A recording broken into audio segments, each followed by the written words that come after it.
तर जय शिवराय मित्रांनो, travel with निखिलमध्ये तुमचं स्वागत आहे.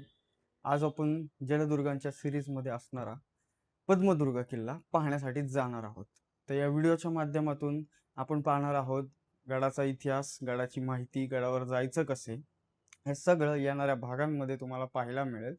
चला तर मग आपल्या ह्या प्रवासाला सुरुवात करूया आणि भेटूया पुढच्या भागामध्ये.